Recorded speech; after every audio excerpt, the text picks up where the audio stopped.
On the day my son-in-law stood in my garage and told me I owed his family an apology, I had already stopped being the man they thought they were talking to. He didn't know that yet. Neither did my daughter. But they would, and soon. My name is Walter Kessler, and I never went digging for the truth. It walked straight into my kitchen and sat down at my table like it belonged there. Let me start from the beginning, because you deserve the whole thing, not the version that makes it easy to pick a side before you've heard it. I'm 64 years old. I spent 31 years running Kessler and Holt, a commercial plumbing and mechanical contracting company I built with my late business partner, Ray Holt, starting in a rented garage in Tulsa back in 1994. Ray passed 6 years ago, heart attack at his desk on a Tuesday afternoon, and when he went, his half of the company came to me under the buy-sell agreement we'd signed decades earlier, the one nobody reads twice after the ink dries. I'll come back to that agreement. It matters more than you'd think. My wife Carol passed 4 years ago. Cancer. Slow, then fast, the way it usually goes. I don't dwell on that morning show version of grief where a man cries on camera and calls it healing. I got up the next day and I went to work, because that's what men my age were taught to do with pain, and honestly I still think there's something to it. You put your hands on something you can fix, and it keeps you from sitting too long with the things you can't. After Carol died, my daughter Renee started coming around more. Sunday dinners, mostly. She'd bring her husband, Dale, and my granddaughter, Mia, who was 7 at the time and is 11 now. I looked forward to those Sundays more than I let on.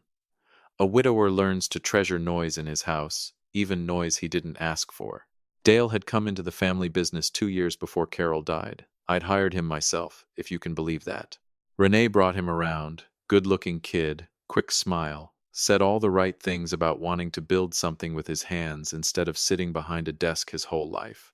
I liked him. I trained him myself on estimating and job costing, the parts of this business that separate a contractor who survives from one who folds in year 3. Within 18 months, I'd made him operations manager. Within 3 years, I'd added him to the company bank accounts and given him a company card, because that's what you do when you trust someone, when you think of him as the son you never had, instead of the son-in-law you inherited. I want you to sit with that for a second. I trained him. I trusted him. I gave him access to everything I had built with Ray Holt's blood and my own bad knees. It was a Thursday morning in April when I found the first thread that started unraveling all of it, and it wasn't even something I went looking for. I was closing out the March books myself, the way I still do every quarter, even though we have a bookkeeper. Because Ray used to say, a man who doesn't look at his own numbers is just waiting to get robbed politely. I was cross-referencing job costs against material purchases for the Broadmoor Medical Plaza project, and there was a supplier invoice from a company I didn't recognize. Anderline Fabrication, $11,400 for custom ductwork components we never installed, because I'd walked that job site myself 2 days earlier, and the mechanical room didn't have a single piece of Anderline anything in it. I called the number on the invoice. Disconnected. I sat there in my office, with my reading glasses pushed up on my forehead, and I felt something cold settle into my chest, the kind of cold that doesn't come from the air conditioning. I pulled the last 18 months of purchase orders. Then I pulled the last 2 years. I printed every single one and spread them across my desk, like a man laying out a deck of cards he already suspects is missing the aces. 14 invoices, all from Anderline Fabrication, all approved and coded by Dale, totaling almost $91,000, paid out of Kessler and Holt in increments small enough that they never triggered a second signature under our internal policy, spread across 11 different jobs over 20 months. Every single one submitted the week after a big draw came in from a general contractor, timed like a man who understood exactly how cash flow reporting worked in this company because I was the one who taught him. I didn't confront him, not that day.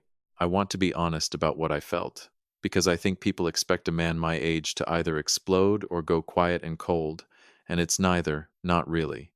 What I felt was something closer to standing at my own funeral and realizing nobody in the room actually liked me. They just liked what I could give them. I thought about Ray. I thought about 31 years of Saturday mornings on job sites in 104-degree heat, of turning down vacations so payroll would clear, of teaching this kid everything I knew because I thought I was building a legacy instead of funding one man's shell company.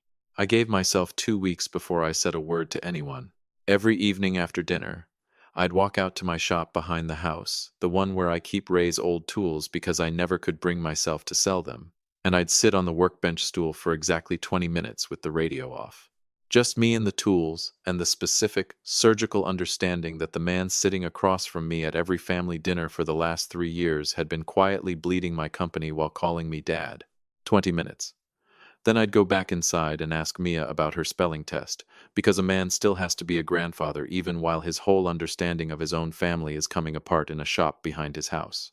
2 weeks in, on a Sunday evening after Renee and Mia had already gone up to bed in the guest room, Dale found me in the kitchen.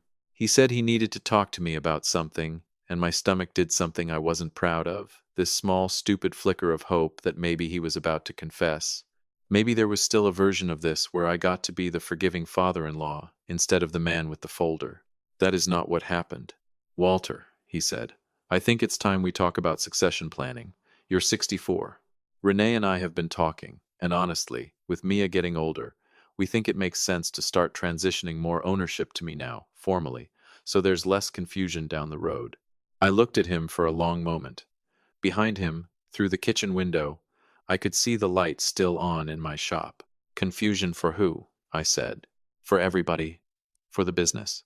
You know how these things go if they're not handled while you're still around to handle them. He smiled, the way he always smiled. The one that used to make me think, there's a boy who's going to be fine in this world. I've basically been running day-to-day operations for 2 years anyway. I think it's fair that reflects in the ownership structure.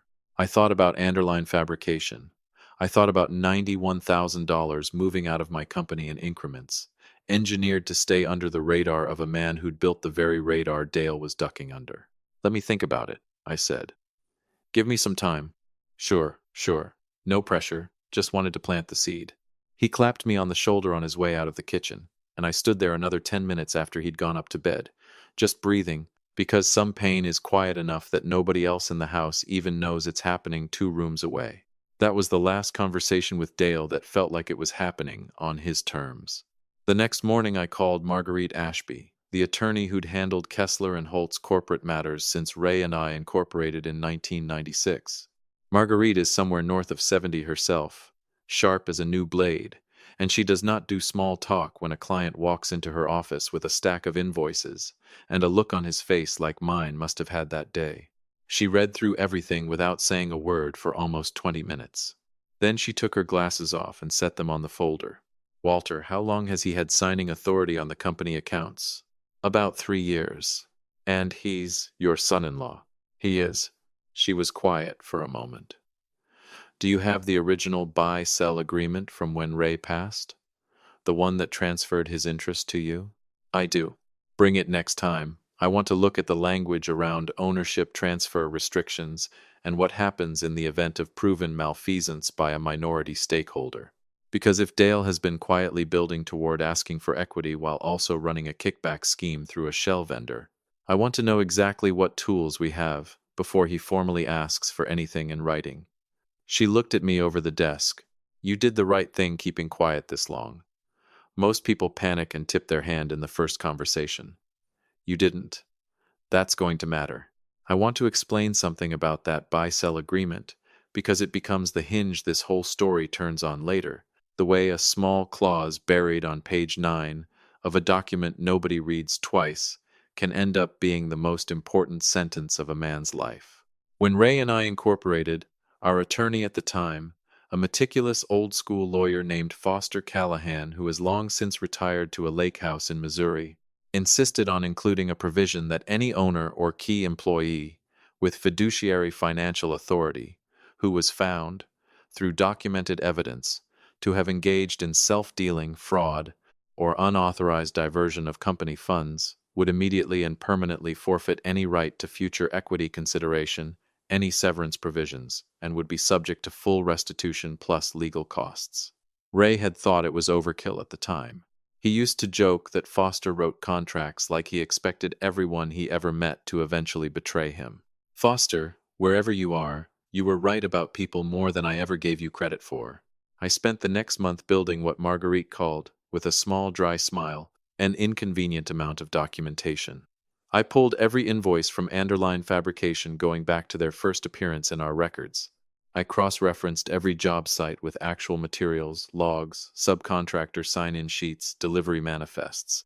I found that Anderline Fabrication's business address, when I finally tracked it down through the Secretary of State's website, was a UPS store mailbox in Broken Arrow. I found that the registered agent on the LLC filing was a name I didn't recognize at first, until I looked closer and realized it was Dale's college roommate, a man named Curtis Vance, who'd been at our Christmas party 2 years running, eating my barbecue, laughing at my jokes about retirement, while apparently sitting on the other end of a fake company that had been quietly draining money out of the business that fed his own friend's mortgage.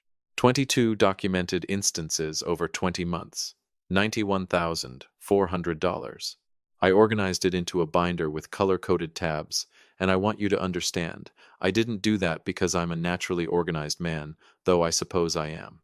I did it because that binder was the only thing I had left that made any sense to me during those weeks, when everything else about my family felt like it was written in a language I'd suddenly stopped understanding. Marguerite drafted the notice. Immediate termination of Dale's employment, revocation of all signing authority and company card access, formal demand for restitution of the full amount plus legal fees, and, under the language Foster Callahan had insisted on nearly 30 years earlier, permanent forfeiture of any claim to equity, ownership transition, or severance, now or in the future. We had it served on a Tuesday morning, delivered to Dale at the office by a process server while I was, quite deliberately, 40 miles away at a job site in Broken Arrow, because I did not want to be in the room for it. I did not want to watch his face. I did not want to give him the chance to explain, to cry, to remind me that he'd married my daughter and given me my only grandchild, because I already knew that whatever he said in that moment would be constructed for effect. The same way, $91,000 in invoices had been constructed to stay just under the line. He called me 9 times that afternoon. I watched my phone light up on the truck seat beside me at the job site, and I let every single one go to voicemail. Around 4 o'clock, a text came through. "Walter, this is insane. We need to talk. You're going to destroy this family over a misunderstanding." I read it twice, put the phone face down on the dash, and went back to walking the mechanical room with my superintendent, because some men don't earn the dignity of your immediate reaction, and Dale had spent 20 months proving he was one of them.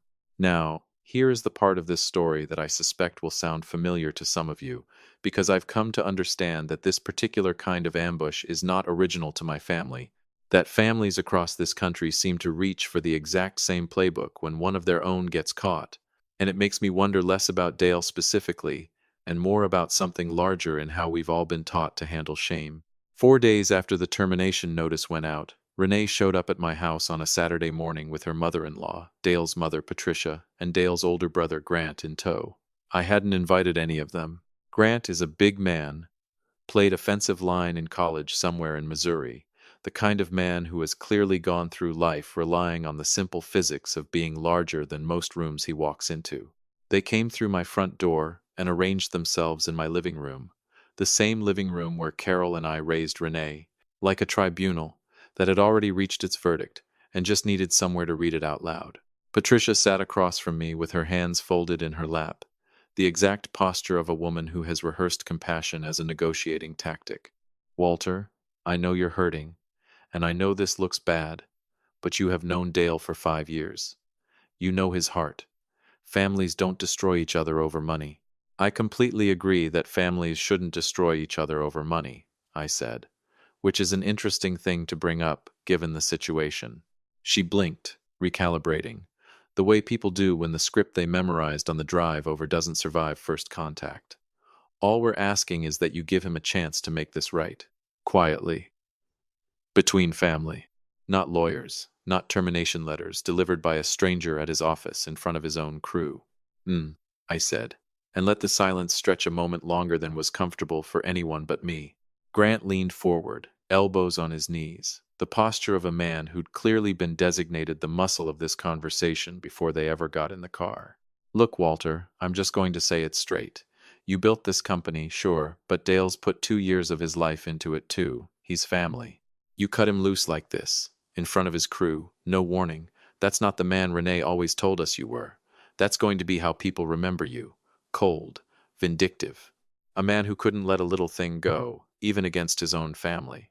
He said it like he was handing me something valuable, like he'd solved the whole matter just by walking through my door and explaining my own legacy to me.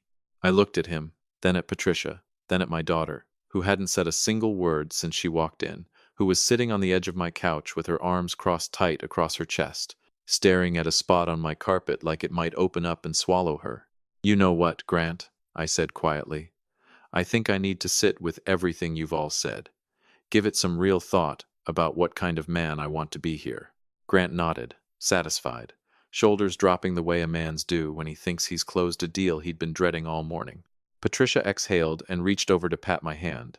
The exact gesture I'd watched 100 women make in 100 kitchens over 64 years. The universal signal for, I believe I have won. What none of them knew, sitting in my living room feeling pleased with themselves, was that the termination and revocation letters were already served. That Marguerite Ashby had already begun drafting the restitution demand under Foster Callahan's 30-year-old clause.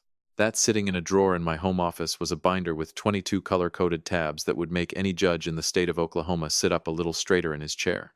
They thought they were negotiating with a man standing at a crossroads, deciding whether to be merciful. They were sitting in the living room of a man who had already crossed that road 3 weeks earlier and was simply waiting, patiently, for the moment when it would matter most, that they understood exactly how far behind they were. Renee finally spoke as they were getting up to leave. Dad, can we talk? Just us. I told her yes, of course, and I meant it, because whatever Dale had done, and whatever I now had to do about it, my daughter was still my daughter, and I want to be very clear about that distinction for anyone listening who might be tempted to think this story is about punishing an entire family for one man's greed. It never was. She stayed after Patricia and Grant left. We sat at the kitchen table, the same table where I'd spread out 14 invoices from a company that didn't exist, and she cried for a long time before she said anything real. I didn't know, she said finally. Dad, I swear to you, I didn't know about any of it. The money, I found out 4 days ago when he got that letter and lost his mind in our kitchen. I believe you, I told her, and I did. But he's still my husband, Mia's father. I don't know how to reconcile what you're telling me with the man I've been married to for 6 years. You don't have to reconcile it tonight, I said. You don't have to reconcile it for me at all. This isn't about what you decide to do with your marriage, Renee. This is about what I have to do with my company. The one your mother and I built our whole life around. The one I built with a man who isn't here anymore to defend it himself. Those are two different things, and I need you to understand I'm not asking you to choose sides between your father and your husband. I'm just telling you what I already know is true, because you deserve to make your own decisions with the full picture instead of half of one. I want to tell you what I showed her, because I think it matters more than the argument itself. I didn't yell. I didn't tell her to leave him. I slid the binder across the table, the same way I would later slide a much thinner folder across a different table to Patricia, and I let her read it herself, at her own pace, in her own silence. She read for almost 15 minutes without saying a word. Then she closed it, very carefully, the way you close a book you're not ready to have finished. Curtis, she said quietly. Curtis Vance did this with him. Looks that way. He was at our wedding, Dad. He gave a toast. I remember, I said. It was a good toast, too. Funny. I liked him. She laughed, the kind of laugh that comes out sideways when a person doesn't have room left for anything else. And then she put her head down on the table and cried again, and I sat there with my hand on her back the way I used to when she was small and couldn't sleep, and I didn't say anything at all. Because I've learned that sometimes the most useful thing a father can do is simply be present while someone he loves figures out how to stand back up. In the weeks that followed, I did something I suspect might surprise people who assume a story like this ends with a courtroom scene and a dramatic reading of a verdict. I never sued Dale personally, not in the sense of a public lawsuit that would have dragged Renee and Mia through depositions and local business page headlines. Marguerite negotiated a restitution agreement instead.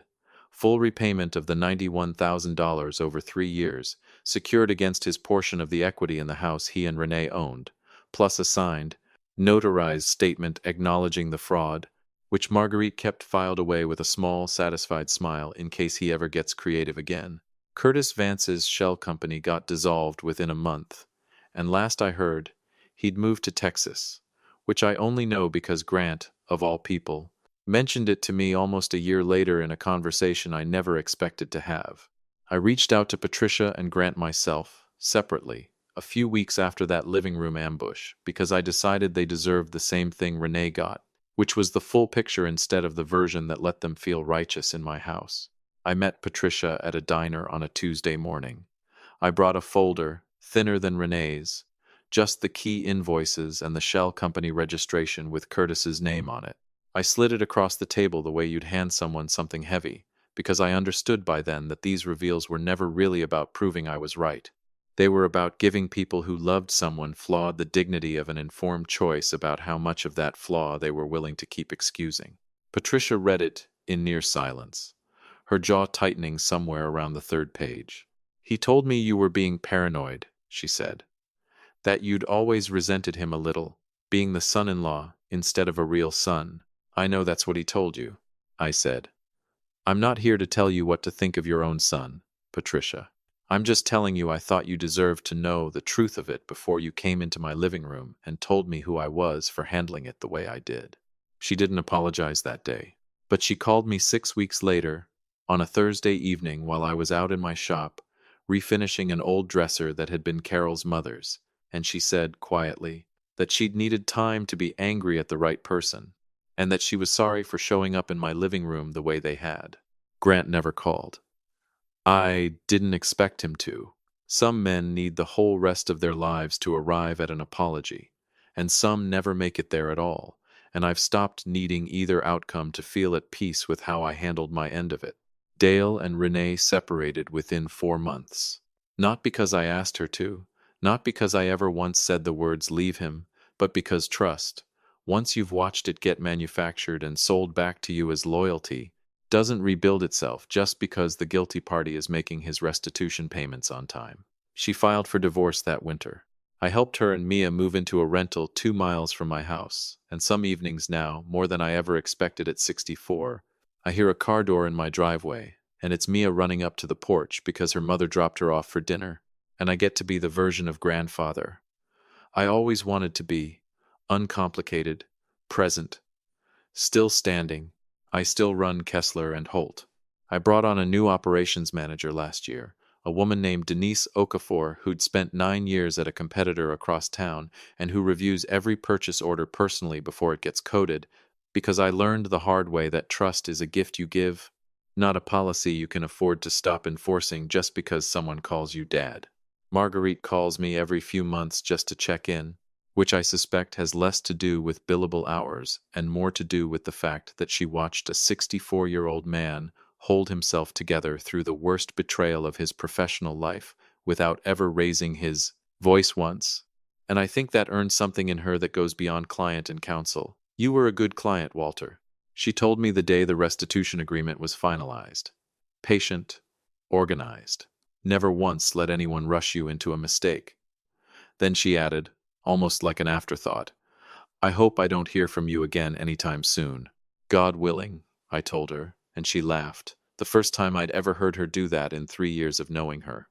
"Here's what I want you to take from all of this, if you've stayed with me this long, because I think it matters more than the details of the ductwork invoices or the shell company or any of it." Patricia and Grant told me to accept it and move on, quietly, before I'd even had the chance to decide what accepting it would actually cost me. They weren't entirely wrong that a man ought to know how to move forward. They were wrong about what moving forward requires. Acceptance was never the same thing as staying silent. Moving on was never the same thing as pretending the $91,000 didn't matter, or that betrayal from someone you trained with your own 2 hands should be absorbed quietly just because he happened to also be family. Sometimes the most powerful thing an older man can do, in a culture that expects him to either explode or fold, is neither. You get quiet. You get organized. You let the people who underestimated your patience discover, on their own timeline, exactly how much you'd already understood before they ever sat down across from you. Dale got every consequence he built for himself. one invoice at a time. Curtis got a dissolved company and a fresh start in a state that doesn't know his history yet. Grant got a lesson he still hasn't fully learned about the men he assumes he understands. Patricia got the truth, eventually, and she had the decency to come back and say so. Renee got her life back. And so, in ways I'm still discovering every single Sunday when that car door slams in my driveway, did I? If any part of this sounded like your own family, I hope you know there's no shame in being the quiet one in the room. Sometimes the quiet ones are simply the ones already 3 steps ahead.